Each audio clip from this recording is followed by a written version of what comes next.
but improving the health of the forest. Tribals usually, what I have experienced, they live for the day. When you cut a tree, there is a very it is a very big issue, but the art and science of harvesting or working with trees. There is a document which is prepared for every division, like it is our Bible. Seeing one lady in 100 males and seeing 99 females and one male, that is a very different scenario. Green felling, silviculture, conserve encroachment, worshipping the tiger. Women in power position know what they have to face. I fell in mud while patrolling. It is a very core forestry activity. Policy is required to channelize channelize conservation.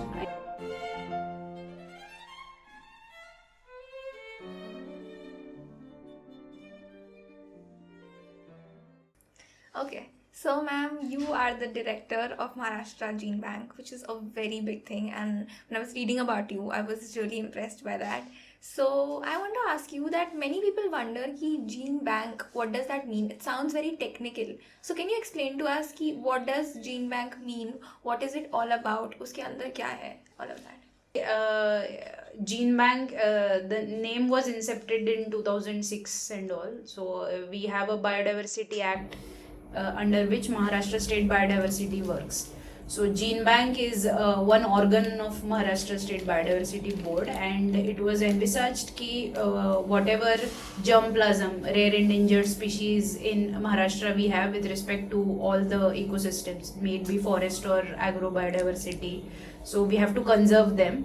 And we have Western Ghats and we have a plethora of ecosystems and landscapes in Maharashtra, so we have a very good germplasm. So it started with that ki we have to conserve genes and conserve germplasm. It started with seeds, and eventually then it came to the idea ki with respect to conservation, it's not just genes or germplasm. We have to think about landscapes also. We have to conserve habitats also. So basically, it is an initiative to conserve rare, endangered, threatened species and landscapes, ex situ and in situ, with research initiatives and connecting it with the community. So that is a broad definition of gene bank, you may say. It sounds as if it is a physical gene bank, but it is not actually a gene bank, but we are facilitating conservation through germplasm conservation and preservation.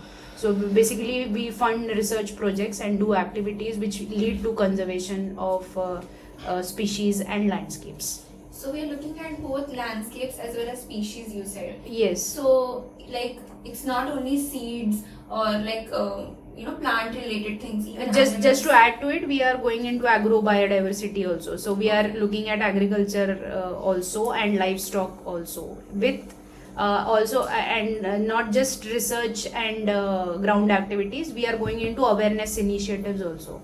So whatever is needed for conservation. First is groundwork, second is a basic infra or capacity building of people, and third is awareness. So we are clubbing it all together. That's very interesting. So initially you were on field physically doing this forest landscape preservation, biodiversity preservation and conservation.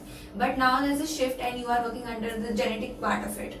So ma'am, could you tell us what is the difference between genetically conserving biodiversity and physically on field conserving biodiversity? So there are two aspects of conservation. One is in situ and one is ex situ. It is like the basic what we define conservation. So being in field, we have in India, the forest department has some forest area under them. So majority of our forest area in India is with the department. They own the department. So there are very few departments which have their own land in India. If you know the land scenario in India, one is revenue department, of course. Then we have private lands, and we have forest department which own the forest lands. So in field, we are in charge of a particular area. For example, it is called as a division. So like we have districts governed by IS officers, we have divisions in forest. So one division is manned by one officer. So I was in charge of a tiger reserve for my first posting. It was Navegaon Nagzira in Gondia Bhandara districts. I was deputy director of that reserve, and then I had a territorial forest there in Gadchiroli. So 1/5 part of Gadchiroli district was with me. So there we had to take care of that patch of forest. We have to conserve it. No encroachment should happen, no poaching should happen, and we have to take forestry improvement practices. That was like one part of conservation. You are actually conserving habitat. You are actually doing some improvement practices where the forest will be improved, and there is no poaching, there is no illicit cutting. So that was the part which was in the field. And now we are funding these activities, not only the department but outside department, whatever research activities and conservation activities are going on, we are funding them. So both in situ ex situ aspects are being taken care of right now. That was more of an in situ thing. So ma'am, you said that you were controlling a division. So like when we see it in movies and all, they don't show us exactly ki how does a day-to-day thing look for an officer who's controlling a division. So coming from you, from your experience, what was it like being on field, on like you said tiger monitoring? So how was it like how did the day go? How did you all do your things? It's true ki whatever we know about the department is through movies, and many movies haven't been like covering forest department, but because we weren't in picture that much. Right. And social media, because of social media, tiger reserves and safaris are in like focus. So people know forest through that ki somewhere they have visited and they are seeing the wildlife and forest. So basically we are a semi uniform service. So we have, if I am manning a division, so I am in charge of an area, and I have a staff under me working in different hierarchical positions. Right. So basically if we take a division, we had 250-300 odd people working under me. And they were reporting to me. Basically we have forest guards, which is they man the smallest unit of the division, which is called a beat. Okay. So they are in charge of that beat. Like a farmer is in charge of his field, Right. he has to take care of everything that happens to his field, and he is the owner of the field. The beat in charge does for the beat. Okay. So one beat guard has to take care of his beat. He'll report to some higher officer. Then that officer will report to a ranger, and the ranger will report to me. Okay. So basically taking care of the forest through these 250-300 people. And then we had to make visits. We had to visit the forest very often, whether all the works which are going on in a proper manner, the protection activities, the plantation activities. And in Maharashtra, interestingly, we have tiger reserves. And my first posting was a tiger reserve. So we were very sensitive about no incidences of poaching should happen in the tiger reserve. And livelihood aspects of people which were earlier dependent on the tiger reserve and now are out of, they should be taken care of, and how more and more community would be involved in conservation of the tigers and the sanctuary. So that was also taken care of. And second important thing in Maharashtra, we have green felling. Like it is a very core forestry activity where you cut mature trees. Whatever timber you see around you, or whatever furniture you see, it comes from the timber which is extracted by the forest department. Okay. So that was a very major activity in my second posting. We used to harvest mature trees, and then those were brought into the timber depots and brought into the market. So the harvesting was not with respect to bringing timber in the market, but improving the health of the forest, like opening up the forest so new trees could come. So how did you all recognize ki like this tree is mature and it's ready to be cut and it won't affect the biodiversity or ecosystem of that forest? So our forests work under a code, that is a working plan. There is a document which is prepared for every division. Okay. Like it is our Bible. It is called the working plan of that division. Okay. So whatever activities are to be done in the next 10 years, those are written in that working plan. We have to act according to it. Okay. And these working plans are scientific documents. They exist since the division exists. So basically, if I have to give the example of my division, so my division was formed in 1969. So since that time, the working plan has been written. So the working plan consists the basic information of that division. What is the area of the division? What kind of forest it has? What are the forest boundaries? Which patches are to be covered while felling, which are wildlife important areas, what are the water bodies. So basic information it has. And this working plan system is being run right from the British period. Okay. They introduced it is called silviculture, the art and science of harvesting or working with trees is called silviculture. Okay. So these practices have been brought down from the British to India. Initially, like going back, like somewhat deviating from the subject, initially forests were managed with respect to harvesting of timber. British wanted timber for developmental activities, for railway tracks, for buildings. So they started this activity ki once you start harvesting, the forest should not end. You should have something to harvest every year. So they had devised this scientific methods in Europe, and they were then brought to India, so that we can harvest now and we can have some forest afterwards also. Okay. With that respect also, trees were planted. So that got percolated. Now the working plan is active in all the divisions, and we work according to it. So we have formulas which tree according to its age and according to the timber we get from that tree, we decide which tree is to be cut. We mark those trees. Okay. Our forest staff is trained to do that, which tree has to be marked, and then we cut those trees and then Okay. convert it into a timber. It is a very scientific process, and it has come down for many years.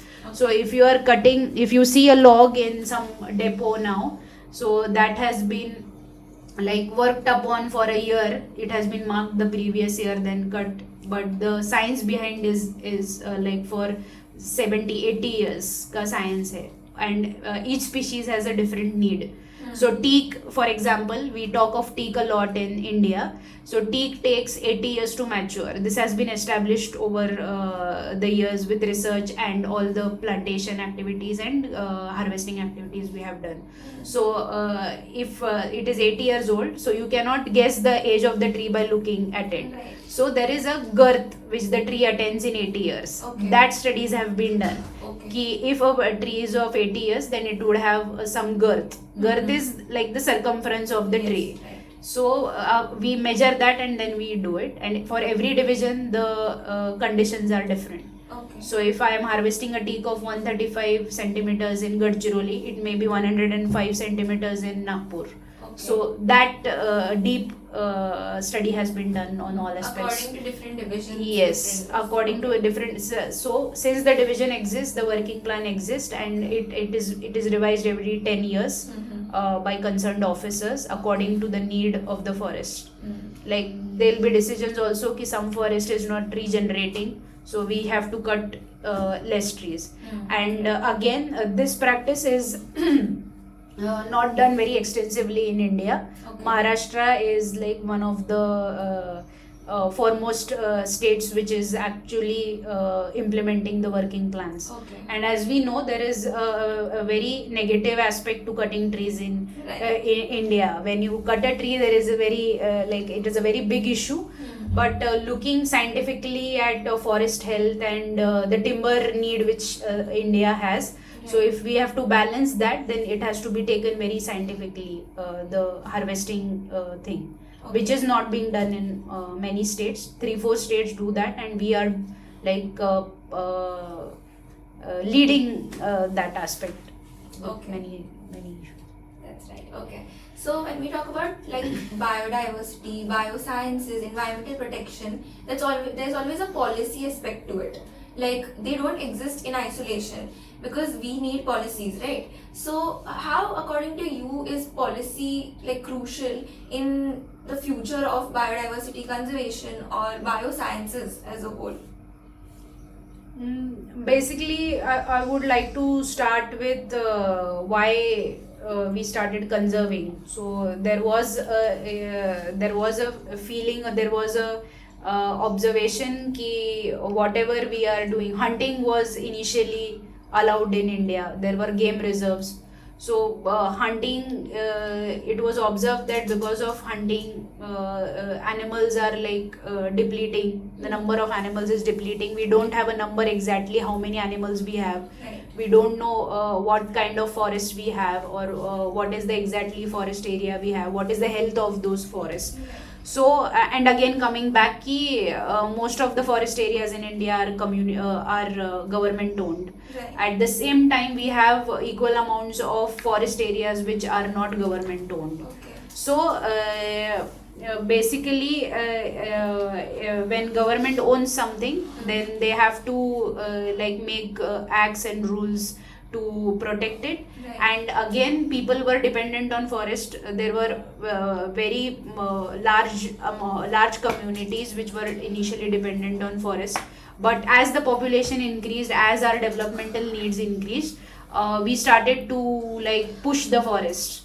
The forest areas were being used for agriculture. They were being cleared. Even infrastructure and everything was planned in the forest. So policy came in to conserve forests. The acts which we have in India, legislations which we have in India, they are basically to conserve what we have. Second, it shouldn't be encroached upon in any manner with the rising population and developmental demands.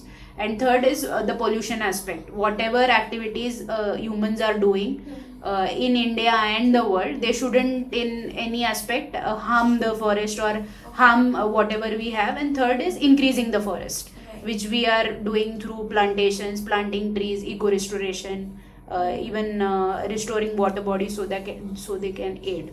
So policy is very much needed, because we are as a society is a very big thing. We are not very self disciplined कि मुझे forest बचाना है, तो tribals will do that. Because they are dependent on it. But over the years, everybody's dependency on the forest is reducing, direct dependency. So policy is required to channelize channelize conservation. I think so that is important. And also penalize people who are not falling in line for conservation. So yes, there are two aspects to it. Okay. So you spoke about local communities. But the penalized aspect is again very controversial, and it is not taken well by everybody, especially the forest fringe communities and communities which are. But we are working on it. We are amending acts, and we are like making them more participative, and wanting that community comes into participation, because government is the owner, but benefiter is the end benefiter is the community. So community should come up and conserve. So you spoke about local communities, and you worked in close connection with local communities, tribal communities. So ma'am, is there something that you learned or changed in your perspective when you worked with these people, and how their perspective about conserving and biodiversity protection has it changed anything, or have you learned something from them, how they think about it or how they perceive it? Obviously, like it was a very humbling experience, I would tell. I come from a background where we are not directly dependent on forest, but somewhat we have an idea what forest is. Like seeing a forest and being dependent on a forest are two different things. Yes. I come from that part where I had an idea what forest is, but we weren't entirely dependent on them. And I come from a very agrarian part of Maharashtra. So when I worked, both are tribal dominated areas, and in central India they are somewhat away from development. Whatever we say, industries and all are very less because forest area is more. So there is a very different place of forest in their lives. Like forest is their day to day life, Right. like collecting firewood, Okay. going for non-timber forest produce, like collecting flowers, collecting fruits.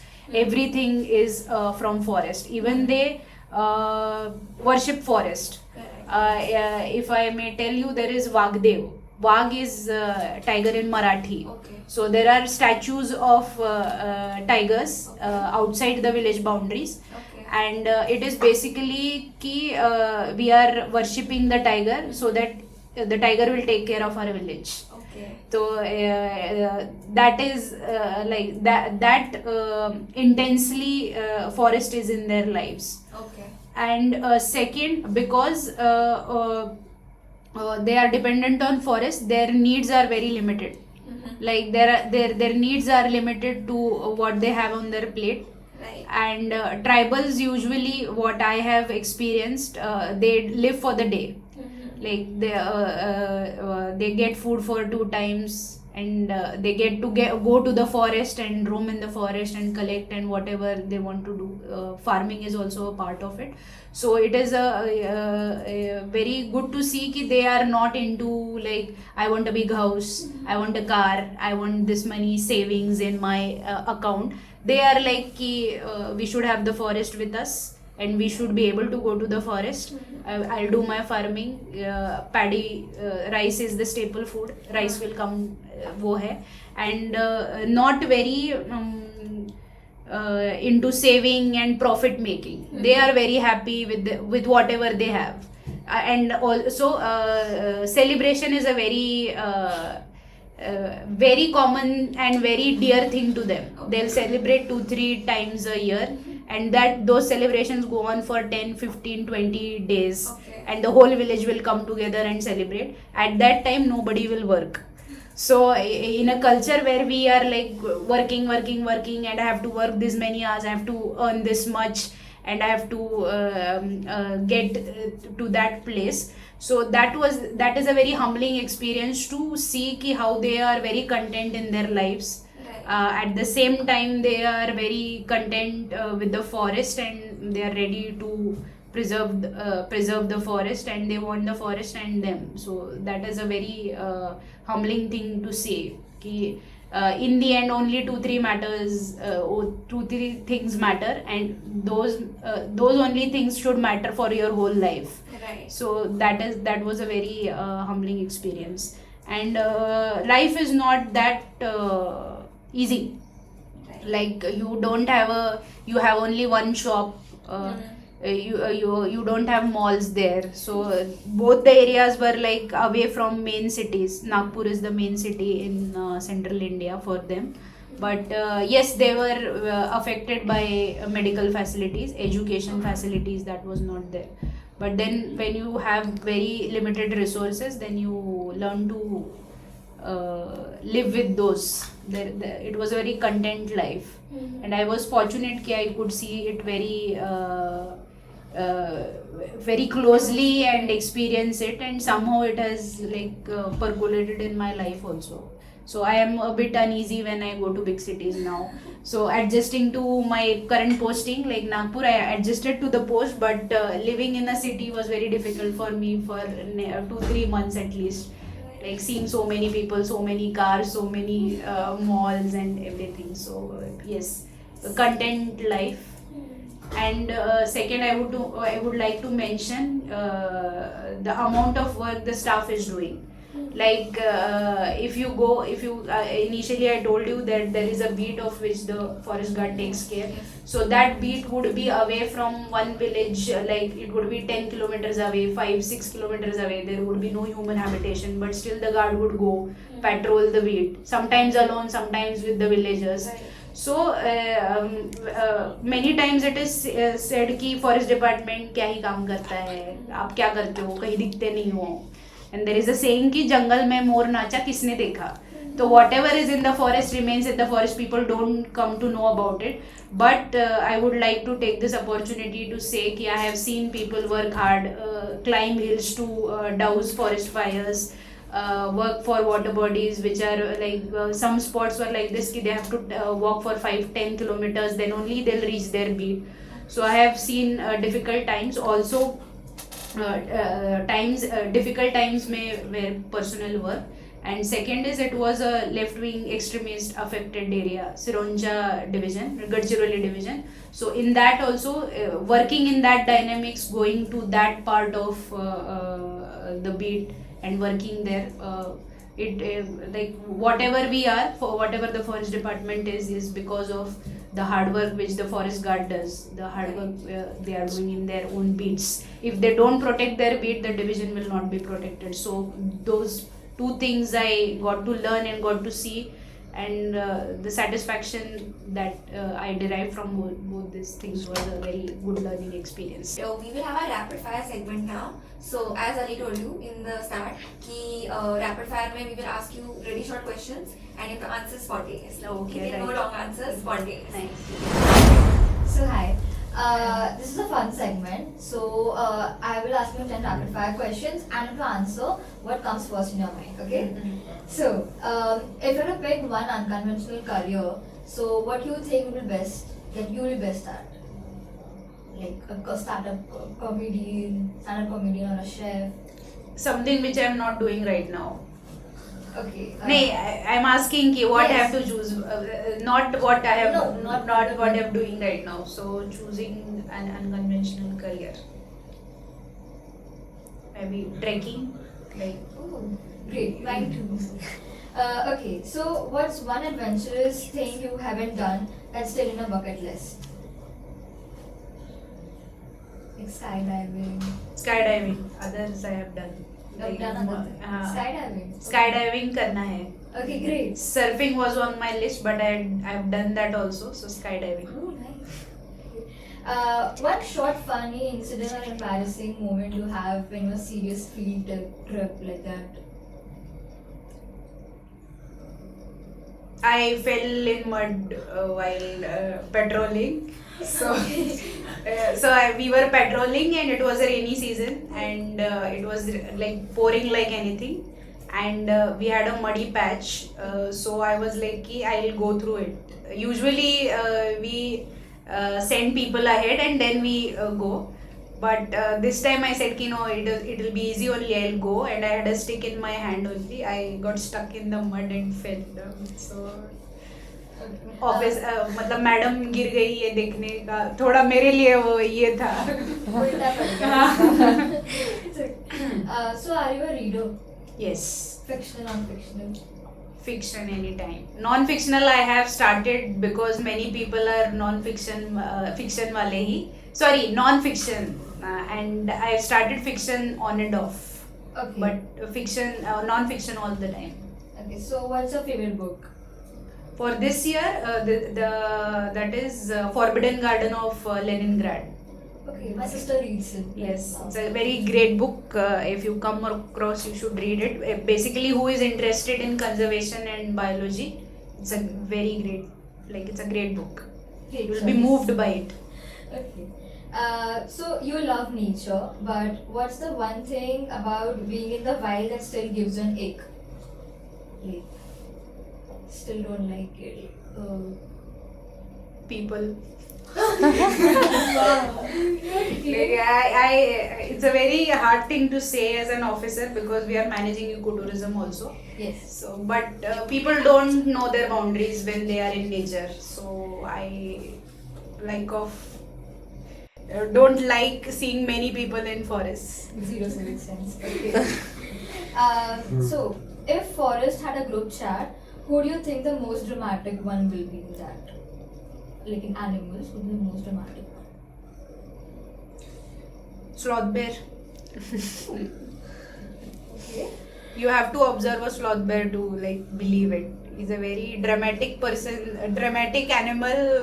Can you give me one thing about one character that you think? They are very funny in themselves. Even if they walk, yeah, you will be very intrigued to see them.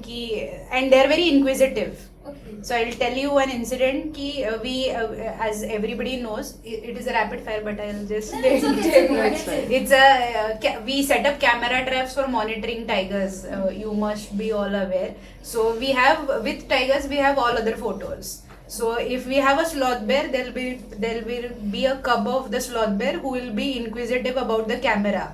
So he'll look at the camera from this side, he'll look at the camera from that side, ऊपर से देखेगा.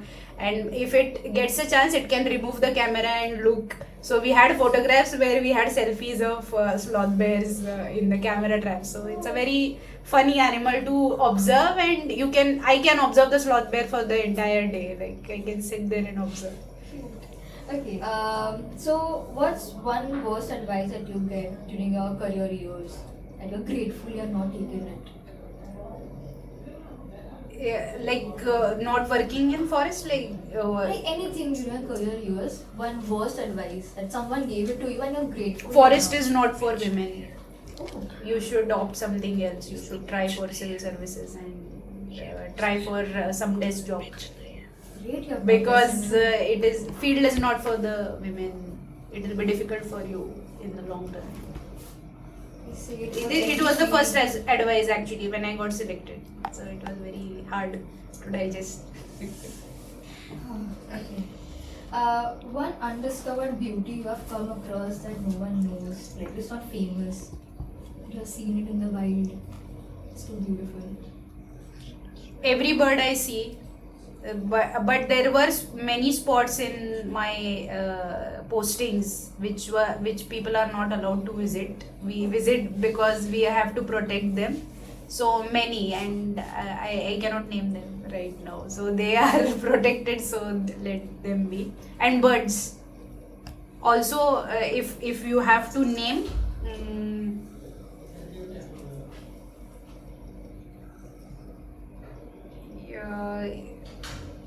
There is a butterfly. It is like 2 centimeters long. It is a tit. Okay. So it is a scheduled species, but it is 2 centimeters long. I got to see it and photograph it, so it was a very beautiful moment for me. So Great. sighting that butterfly in the forest while patrolling, so that I can say. Great. So what's the vibe of Maharashtra Gene Bank?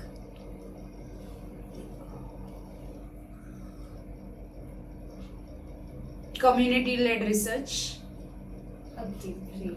You have to name a vibe. You have to name something like It's to work vibe, or it's fun also, no, it's very adventurous. insightful. Okay. It's an insightful thing to do because officers usually are not posted in such posts. Like we are in the field managing some areas or everything, but it is very insightful to know what is going on in the research field apart from the department. Great. So this is like my personal question I wanted to ask you. So, do you think that you have missed out something fun in your college days that you think, oh, I've missed that thing, I should have done that during the college days and all? Like, because you work so hard, you've achieved so much in this age. So, do you think you have missed out something? Not exactly. I have been a very active sports person in the college. I used to trek in college also. But yes, I think I should have explored India more during my graduation days. Education and very tight schedule of graduation. We didn't go, and we planned कि जब कमाना शुरू करेंगे then we'll see. But yes, I could have visited more places in my graduation. I could have started exploring India more. That thing I think so I missed upon. Okay. Ma'am, I really enjoyed this conversation with you. It was so insightful. I learned so many things from you, and you're a big inspiration to all of us here. So, and even for our viewers. So, ma'am, just as a traditional adaptive, you have to look at this camera here and tell our viewers to like, share, and subscribe to Adaptive's YouTube channel. Okay. Hello all. Please like, share, and subscribe to Adaptive. And it is a very great thing. And it was my first experience of a podcast, and I really enjoyed it. Thank you.